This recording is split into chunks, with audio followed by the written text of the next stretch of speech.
On this AIRCHECK session, it's part 2 of a 4-part series with radio programmer and consultant Buzz Knight. Buzz is currently founder and head of strategy and innovation at Buzz Knight Media, where he has also launched a podcast of his own entitled Taking a Walk. Here we go. Welcome to AIRCHECK Season 4, a podcast about radio's personality from radio personalities, managers, consultants, owners, and your most humble hosts from Philadelphia, Rich DeSisto and Paul Kelly. I'm Rich DeSisto. And I'm Paul Kelly. This is part 2 of our 4-part series with Buzz Knight, a radio and programming executive who has been involved in just about every aspect of the radio business. Buzz tells us why he left the New York metro radio market to head back to the Buckeye State to program WLVQ. QFM 96, Rockin' and Roll in Columbus, and we trace it back to number 1 on QFM 96's Top 5 at 5. While there, how the station was part of the first rock concert at Ohio Stadium, and his interviews with David Gilmour of Pink Floyd.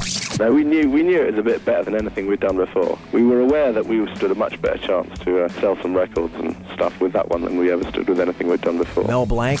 A little Tweety was a little baby bird. I had to give him a baby voice. Oh, I thought I saw a putty cat. I did see a putty cat. And Sylvester was a big floppy cat, so I had to give him a floppy voice. And his run-in with Howard Stern. Put your mouth in front of the microphone, Buzz. In front, all right. Buzz Knight. Now, I've never heard anyone in radio named Buzz Knight before. God, is that original? Let's hear it again for Buzz Knight. Buzz, I got to ask, you made it to New York City, the number 1 market. You're on WNEW FM, a dream come true for anybody. You're also programming at I-95. It's 1987, and you decide to leave and head back to the Buckeye State. What drew you back there? Tell that story. So it was one of those crossroad moments. I enjoyed the job in Connecticut, and I certainly enjoyed the experience in New York. But I needed to realize that there was a greater depth of experience that was necessary for me as a programmer. And the Connecticut situation with the folks, it was home news broadcasting and home news. And a gentleman by the name of Ron Tarsi was running things. Ron passed away recently. And then John Fulham, who you guys know, John was also there. That's where I kind of first connected with John, was in Connecticut. So I just needed to grow as a programmer. And I had conversations here and there about programming jobs, but none of them were really that appealing. So the opportunity to go back to Ohio, I had known Columbus from my time in Dayton because Bill Pugh, who was a VUD alum, he was the first guy out of VUD to move up to the big market in Columbus. So I was very familiar with Columbus, very familiar with QFM 96 and its kind of legendary status also. So it was time to move and grow my programming chops, basically. Hard decision to make, for sure. And what was so cool about it, years later, Chernoff used to say to me, "Are you coming home for Thanksgiving?" And I'd say, "Yeah." And he said, "Well, you want to pay for your plane ticket? Because I got a couple shifts for you." So I would come back and still do some shifts even after I had left, which was really a thrill. Hey, yeah, why not? Back on NEW, briefly or otherwise. Hell yeah, sign me up. Yeah, exactly. Yeah, I used to do that on college break, too. Midnight to 6 in Wildwood, New Jersey in December and January. It was a lot of fun. No, nothing better. It shows what maniacs we are for the business, right? Believe me. In a good way. I want to ask about WVUD. You mentioned Bill Pugh coming out of there, and that's what I was wondering. What other names came out of your university radio station that are in and around the radio industry? Well, the guy who did sports on that station was a guy by the name of Dan Patrick, who ultimately created a little career for himself and a little niche. So Dan and his brothers, Bill Pugh and actually Dave Pugh, who were still associated, Dave's still associated as a market manager. So there was the Pughs came out of there. There was a guy named Alan McConnell, who was a great personality, who would become Mike McConnell as a great talk show host. Actually, he's from originally Media, Pennsylvania. That's where he grew up. Boy, I feel like I'm forgetting someone who's going to kill me out of the business. But Tony Smith is a label guy for Disney. Tony worked on the radio station, a great guy. Jeff Vargo was our program director, so he was technically the first program director. Jeff would go on to a great career working in management for a few companies, one in particular out of the Midwest. So it was a great group of rabble-rousers. Columbus is a great town, and Rich knows about a pretty cool story that happened there at LVQ. Yeah, during your time there at WLVQ, QFM 96, Buzz, in the late 80s, I think it was the spring of 1988. As you know, Ohio State was preparing to allow the stadium on campus, that monster capacity coliseum, to host the very first rock concert, Pink Floyd's Momentary Lapse of Reason. I believe it was the second leg. Now, I was there 10 years later to see the Stones' Bridges to Babylon tour. That's a pretty spectacular place to see anything, for that matter. Ohio Stadium is huge, and that must have been a pretty big deal, especially for the hometown radio station there. Oh my God. It was like, boy, just all hands on deck to make that special. And it was a big buzz in the community for sure. We put some marketing behind it, which was something that happened quite frequently with those stations. Remember marketing? Yeah. I mean, we did a whole takeoff on Floyd the Barber from the Andy Griffith Show. So there was like a picture of a pig in pink and Floyd the Barber. We did a little billboard campaign out of that. So this was an electric time for music and for the touring business, and getting Pink Floyd at that time was an amazing thrill. The show was spectacular. We had access to the band before and during the event. Welcome. We are so charged. We are so charged for Pink Floyd. You have just lit this whole town on fire, David. I don't know if you're aware of that, whether you are or not. But it's happening. Everyone is all pumped for the big show. This is the first rock and roll concert that's going to be taking place at Ohio Stadium. Were you aware of that? No, I wasn't. And I understand it's also going to be the largest crowd that you'll be playing to on the second leg of the tour. It's going to be packed to the rafters with 68,000, I would say, 65 to 68,000. Jesus Christ. We produced it with the same sort of aspiration and intent, the way, frankly, I was taught by people like Charlie Kendall and Mark Chernoff with an NEW type of event, and that you still see done to this day with the great Bill Weston and how he does his programming in Philadelphia. So we were into, making events out of events and really getting excited about it. And one great story out of that is I was still on the air at that time. And right as the day was progressing and the show would be that night, David Gilmour, does a call in to my show. I welcome him right at the beginning of the interview, and he instantly drops the F-bomb in the interview. Am I speaking to David Gilmour? You are. How you doing? I didn't want to, during this little commercial break, let you sit there hanging. That would be the unfair welcome into town, I think, wouldn't it? Well, what the fuck? I ignored it, of course. And but later, when I saw him at the show, he was laughing about that, and I was laughing, and we just thought it was the funniest thing. When you made Dark Side of the Moon, for example, did it appear to you that it was such a momentous thing as it is now? I mean, it's obviously been talked about so much about the history of it on the charts and whatnot. I mean, how did it feel actually in the making of Dark Side of the Moon in terms of, just how special it felt? Oh, we knew from the first day it would sell 19 million and be on the Billboard charts for 20 years. I mean, we knew that stuff. You planned it that way. You expected it to be that way, and look, it happened that way. No, we knew it was a bit better than anything we'd done before. I mean, we were aware that we stood a much better chance to sell some records and stuff with that one than we ever stood with anything we'd done before.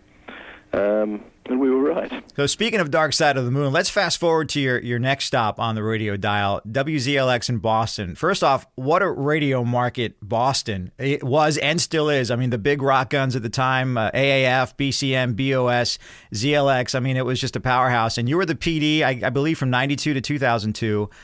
Talk about and you tell me if this was all from this guy's perspective or did it come from somebody else, but George Taylor Morris in 1997, he was part of this big frenzy about Dark Side of the Moon and the Wizard of Oz. Is that an urban legend or is that true? It's absolutely true. George, the late George, was an amazing guy to know and work with as well. And somehow through his circle, he had heard about the whole syncing up Wizard of Oz and Dark Side of the Moon. Boston disc jockey George Taylor Morris touched off a national frenzy recently when he mentioned on air the bizarre correlation between Pink Floyd's 1973 album Dark Side of the Moon and the 1939 movie classic The Wizard of Oz. I just mentioned it just briefly on the air that if you play The Dark Side of the Moon against The Wizard of Oz as a soundtrack, all of these amazing coincidences happen. Here's how it works. Play The Wizard of Oz from the top and wait for the MGM lion to appear. He owned it, if you will, and ran with it and turned it into a bigger thing, got a lot of press out of it. Others knew about that trick, but I think George, being a showman and knowing how to create some buzz, George ran with it. And I think George got just as much ownership of it as anybody, because he just really owned the premise, had fun with it. We did some events around it, and it was really a pretty cool thing. And it was a reminder that, if you're programming a station that plays old music, basically, you need to find these touch points in the moment to just get excited about. I was actually before that at WNOR in Norfolk, Virginia, which was a mainstream rock station as well. But that was part of that DNA there as well. Make a big thing out of things that are, in the current moment, so you stay top of mind, so you stay relevant, so you stay excited about what you're doing. When you're able to be influenced by some great teachers that I mentioned Steve Goldstein as well as a great teacher, you get motivated and get your staff motivated, and couldn't do it without great staffs and great support people and the great energy and respect and room to do things from ownership in each case. This is an AIRCHECK Rewind, Season 2, Kid Chris. I ended up sending in bits to Casey to see what would happen. And then one night, because on the West Coast, Stern would air live from 3 a.m. to 6 a.m., then they would start it over for drive time. I got a call at like 4 in the morning from the board op screaming at me into the phone. He's like, Stern's playing your O.J. Simpson prank calls. And I was like, oh my God. And I remember jumping up and going, this is insane. AIRCHECK, a podcast about radio's personality from Radio Personalities. Seasons 1 and 2 available now on Apple Podcasts, Spotify, or Google Podcasts. You can also listen on your smart speaker. Just say, Alexa, play AIRCHECK Podcast, or OK Google, play AIRCHECK Podcast. Well, here's a segue, Buzz. Let's go from 1939's The Wizard of Oz to 1937's Daffy Duck.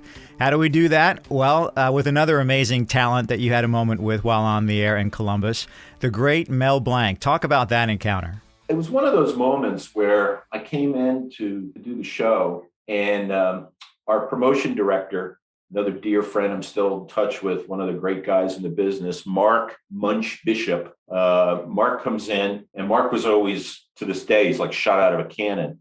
So this was one of those moments. He comes in and goes, hey, I've got Mel Blanc calling in to promote the theater event for one of his reissues. Do you want to talk to him? It's like, do I want to talk to him? Are you kidding me? This is Mel freaking Blanc. If I was to ask Daffy Duck, who of course is the subject of The Duxorcist, which is one of the reasons why we're able to be talking to you, if I was to ask Daffy Duck, Daffy, does Mel Blanc have the best job in the world? What would Daffy have to say about that? Oh, yes, he does have the best job in the world. I'd like to have it, yes, sir. I'd like to have it myself.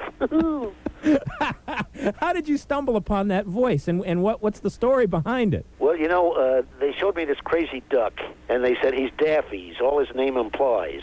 And at the end, he does a crazy laugh. So I thought I'd make him sound a little, confused in his speech. So I put a little spring on the end of it with a little laugh at the end. So it was one of those things I didn't get to prepare for, but I didn't need to prepare for because I was such a fan for everything that he stood for, I mean, this is somebody you grew up with and was still somebody who made you smile. So that was really a joy. I always hoped for the opportunity to meet him in person. That never happened, but I was privileged to get to have that interview with him. Another interview that I don't know, went the way you might have thought or didn't expect it to go. You're standing in a hallway at a Grammy presentation. Howard Stern comes up beside you, little off-mic chit-chat, and then the ball busting begins. It's Buzz Night for QFM 96 live from Grammy Week in New York City. And you having a good time, Howard Stern, this week? Yeah, this is real exciting. You guys are really going far, aren't you? This is some career for you guys. How long you been in the business, Buzz? Oh, I don't know, about 10 years or so. 10 years, and you're working in Columbus? Columbus, All Ohio. right, yeah, that's real. You got to feel good about your career decision, huh? I do. It's going very well. I don't know, excited. after 10 years, if I was in Columbus, I'd say, maybe I could do something else. No, but actually, you're good. You're very talented. How do you know? You're very talented guy. You're reading cue cards very well. You're talking very nice. In fact, you're about 3 feet off the microphone. That's real good. Your microphone technique is awesome. Put your mouth in front of the microphone, Buzz. In front, all right. Buzz Knight. Now, I've never heard anyone in radio named Buzz Knight before. God, is that original. Come on now. Hey, what happens if you guys dial 1-800-52-STERN?